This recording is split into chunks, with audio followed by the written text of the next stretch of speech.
సష్టంచ శిరిడి వాసినే సప్తమం సద్గురునాథయ అష్టమో నాదనాద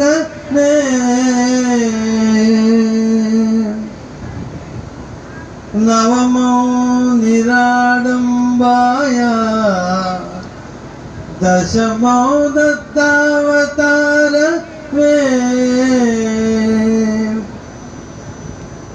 ఏతాని దశ నామాని త్రిసంజలయ పటే నరః.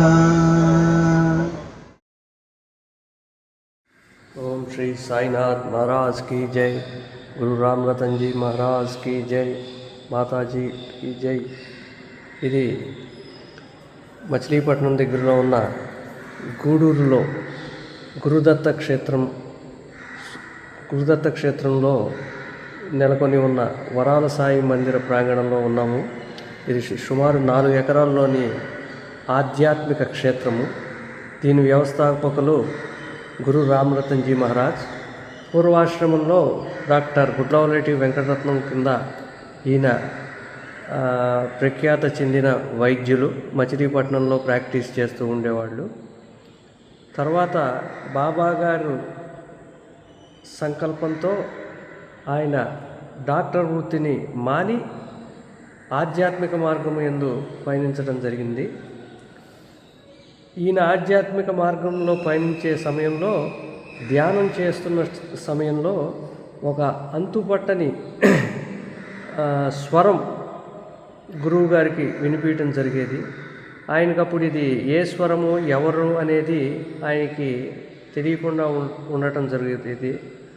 ఒకసారి తొలి ఏకాదశి రోజు బాబా గారు ఆయనకి నిద్రలోనే దర్శనమిచ్చి, నీకు వినిపించే స్వరం నాది, నన్ను షిరిడి సాయిబాబా అంటారు అని చెప్పి ఆయన్ని వైద్య వృత్తి నుంచి కాకుండా నువ్వు ఆధ్యాత్మిక మార్గంలో నేను చెప్పినట్టు పయనించేట్టు ఉండాలి, ఎన్నో ఆధ్యాత్మిక కార్యక్రమాలు నువ్వు చెయ్యాలి అని ఆయన ఆదేశించటంతో గురువుగారు వారి సతీమణి డాక్టర్ పద్మకుమారి గారు కూడా ఈ ఆధ్యాత్మిక మార్గంలో పయనించడం జరిగింది.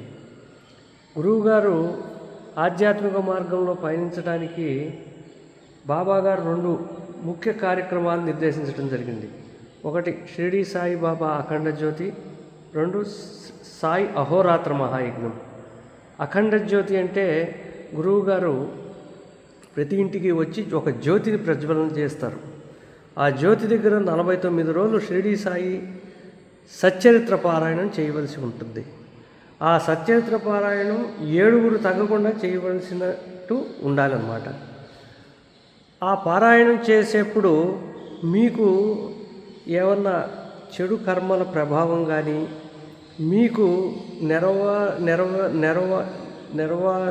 మీకు కావాల్సిన కోరికలు అవటం కానీ, ఇవన్నీ మీరు సంకల్పించి ఆ జ్యోతిలో నూనె పోయటం చెయ్యాలన్నమాట. అలా గురువుగారు సుమారు 3000 జ్యోతులు దుబాయ్, కొలంబో ఇట్లా ఇండియాలో వేరు ప్రదేశాల్లో ప్రజ్వలన చేయటం జరిగినది. ఎన్నో ఎన్నో ఎన్నో దీర్ఘకాలిక వ్యాధులు, పిల్లలు లేని వాళ్ళకి పిల్లలు పుడతాం, ఇవన్నీ ఎన్నో మిరాకిల్స్ జరిగినాయి అన్నమాట. ఏమి లేదు, ఆ జ్యోతిలో నూనె వడ్డిస్తూ ఆ జ్యోతి దగ్గర త్రికరణ శుద్ధిగా పారాయణం చేస్తూ మీరు సంకల్పించిన కోరికని బాబాగారు ఆ జ్యోతి ద్వారా మీకు సిద్ధించేట్టు చేస్తారనమాట. అది ఒకటి. రెండవది సాయి అహోరాత్ర మహాయజ్ఞం. సాయి అహోరాత్ర మహాయజ్ఞం అంటే 24 గంటలు, ఒక పగలు ఒక రాత్రి సాయి నామంతో యజ్ఞం చేయటం. అలా సుమారు 100 యజ్ఞాలు చేయడం జరిగింది ఇప్పటి వరకు.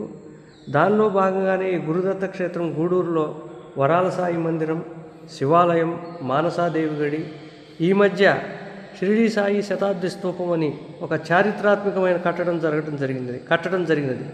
దాని ముఖ్య ఉద్దేశం గురువుగారు జీవించి ఉన్న సమయంలో బాబాగారు ఆయన వాణి ద్వారా బాబాగారు చెంది 100 సంవత్సరాలైన సందర్భంలో, షిరిడీలో సమాధి చెంది 2018కి 100 సంవత్సరాలైన సందర్భంలో 100 అడుగుల ఒక చారిత్రాత్మక కట్టడం కట్టాలని గురువుగారికి ఆదేశించడం జరిగింది.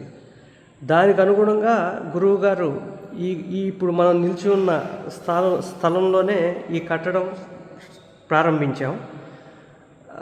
ప్రారంభించిన ఈ 2 ఏళ్లకి గురువుగారు కాలం చేయటం జరిగింది.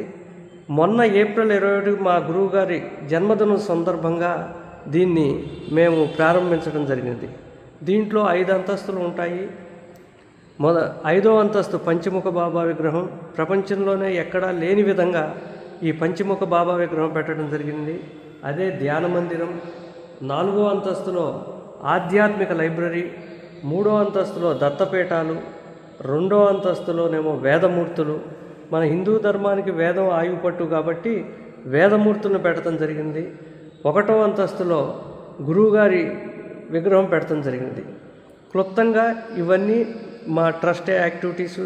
అలాగే సామాజిక పరంగా కూడా మా ట్రస్టు ఎన్నో విలువైన కార్యక్రమాలు చేయడం జరుగుతున్నది. వృద్ధాశ్రమం, ఉచిత కంటి ఆసుపత్రి, ఇట్లాగా ఎన్నో కార్యక్రమాలు చేయడం జరుగుతుంది. జై సాయిరామ్.